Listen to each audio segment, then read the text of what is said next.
Mga kapuso, mas mainam daw na lagi tayong handa sa lindol dahil walang makakapagsabi kung kailan tatama ang lindol at kung gaano kalakas. Dito sa Metro Manila, magnitude 7.2 na lindol ang pinaghahandaan. Ang tanong ngayon, sapat kaya ang tibay ng mga gusali dito sa kamay nila? Nakatutok si John Veneracion. Sa videong ito na bahagi ng isang pag-aaral ng PHIVOLCS, MMDA at Japan International Cooperation Agency o JICA, makikita ang pagkawasak ng bahay na ito dahil sa lindol. Ganito raw ang resulta kapag mahinang klase ang disenyo ng bahay. Lalo na kung kasing lakas ng lindol sa Samar area na magnitude 7.6 ang tatama sa Metro Manila. Siguradong mas malaki yung damage dahil yung pag-aaral ng JICA MMDA noong 2004 ay 7.2 lang, ito 7.6.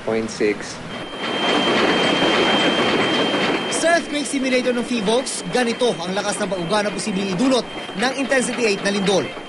Dahil wala nga makapagsabi kung kailan at saan tatama ang susunod na malakas na lindol, dito daw pumapasok ang kahalagahan ng mga earthquake drill. Pero kung dati, sa umaga ito kadalasang ginagawa, ngayon, pinag-iisipan na ng MMDA ang pagkakaroon ng mga earthquake drill sa gabi. Mas mahirap sa gabi dahil yung posibilidad na brownout,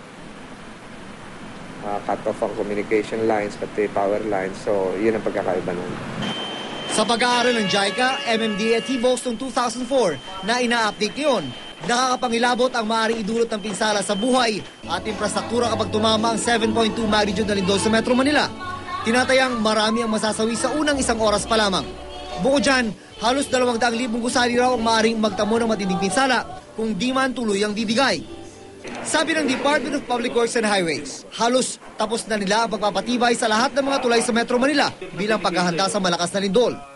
So, ano ang ibig sabihin kung itinataas natin yun sa present code, babaksak ba yung tulay o hindi?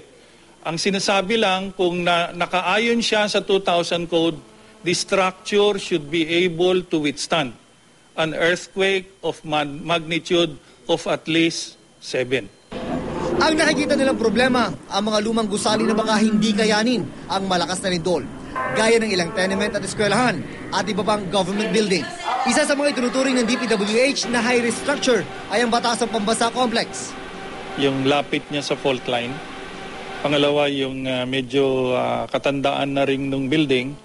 And of course, yung shape niya, irregular yung shape niya. Mas matibay sa lindol yung regular, halimbawa kwadrado o rectangular. Kumuha na raw ang kamera ng mga eksperto para pag-aralan kung anong remedyo ang dapat gawin sa mga gusali sa loob ng Batasang Pambasa Complex. June Veneracion, Nakatutok, 24 Oras.